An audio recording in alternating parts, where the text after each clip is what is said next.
Justin. And today we're doing tools of the trade. Tools of the art show trade are these common items that almost every art show vendor finds they need when they start doing art shows. We're going to go through the different items that we've chosen and why we've chosen them. And then we hope through that you'll get some insight into your own choices. Well, let's get started. And the first tool of the trade I'm going to show you is our tent. It's usually the first thing I put up and the last thing I take down, and this is going to be a white tent, which is also required for shows, and I'm going to show you the ease of putting these up.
It is all set up and ready to go. And a few points that I did wanted to point out to you was these are straight legs, so we can be butt up against our booth next door, as well as adjustable heights, so we can be the same height as a booth next door. Makes the show look prettier. And the other thing I wanted to show you, this is a steel frame. We've seen more than enough tents completely twisted and thrown away, as well as products spewed all over the floor because of aluminum frames. And sides are definitely an asset to have in your booth. They help you separate from your neighbor, as well as shield you from the weather, as well as helping you close up the booth. There was a point in my artist career that I didn't have sides and I had to pack up everything I had and reset up on day 2. As you can see, I don't have to do that anymore. And this is our newest tools of the trade. These are our universal aftermarket awnings. We got them so we could shade our product, as well as give patrons a little bit more comfort. So the next thing we set up are our tables. We like to use folding tables. They're very common. A lot of people do use them, and there's 2 common sizes. There's 4 foot and there's 6 foot. Let me show you how this one goes up. For packing, we like to use the fold in half 6 foot when we do use one, because it takes up less space in the vehicle.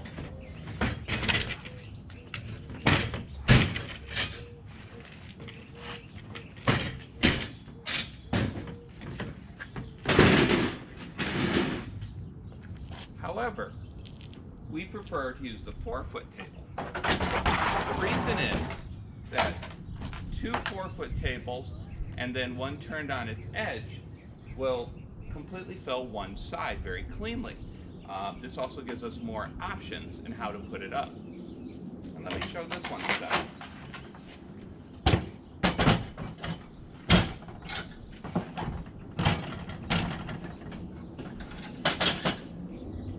Now, this one also has another trick that we really like.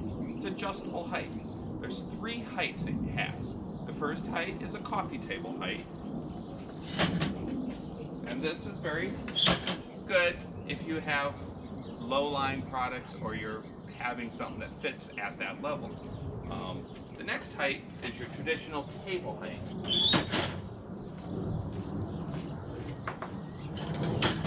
Now this is your standard table height, especially if you're sitting down. This is one that works as a good height for showing off product. Because of the nature of our products and we like to bring it up closer to the patron, this also has a counter height. Now we will use the counter height in conjunction with the table height to give us differing heights to show our products, bring the stuff up higher, and better visibility for everything. The last piece is that we have to make it look attractive. So we have gotten custom tablecloths. We like to get these ones that are 3-sided so that we can still access the back for storing product and for accessing it, but it still is very attractive. We also, the material we sought is fire retardant, which will sometimes be required for some indoor shows. And you can find these in the standard 4-foot by 2-foot size quite easily, and makes it just so much easier to quickly put on your tablecloths and make them look really nice. Now next, Melody is going to show us how she keeps our butts comfortable all show long. Well, this is how we keep our butts comfortable all show weekend. But we started off with camping chairs, and they were very low, and they were very uncomfortable to get up on. And then we found these IKEA chairs, and they are very lightweight. They fold flat, but they're not very comfortable to sit in. And then we upgraded to these. We like the height because it's very easy to get up and get in. It comes with a little table, and I love that. And everything folds flat. It folds this flat, and it comes with the bag, which we absolutely love. And they're very easy to transport. Now, Justin's going to talk to you about the next tool, carts. As Melody said, we're now going to discuss carts. Carts are a really important tool of the trade. Often at a show, you're not able to drive your vehicle up to your booth. This means you have to get everything from your vehicle to your booth. And doing that by hand, it's really tiring.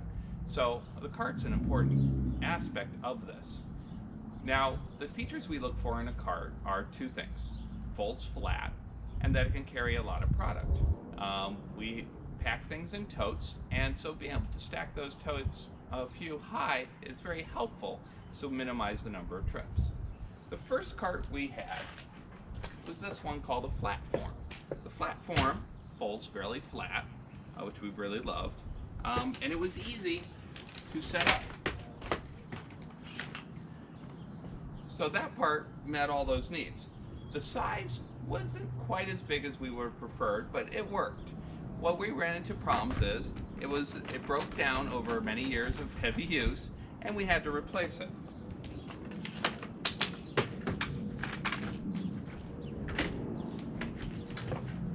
So the next one we did was this red cart. This red cart, it was a little bit bigger. Did not fold quite as flat, but it held more totes. The problem we ran into was as we tried to put more totes on it, the heaviness actually broke it down and the wheels were bending in. It just wasn't built as sturdy as we needed.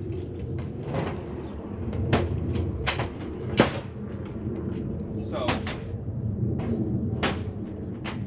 the last one we bought was this one. It's a nice strong tubular frame, folds really flat.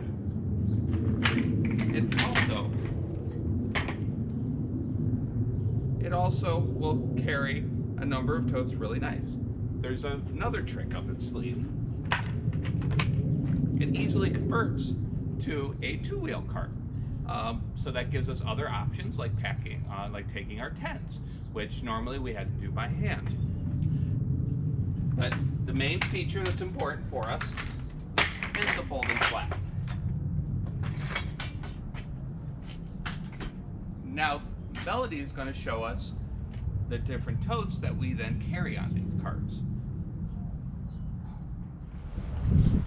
And Justin said I was going to talk about totes. Well, guess what I'm going to talk about?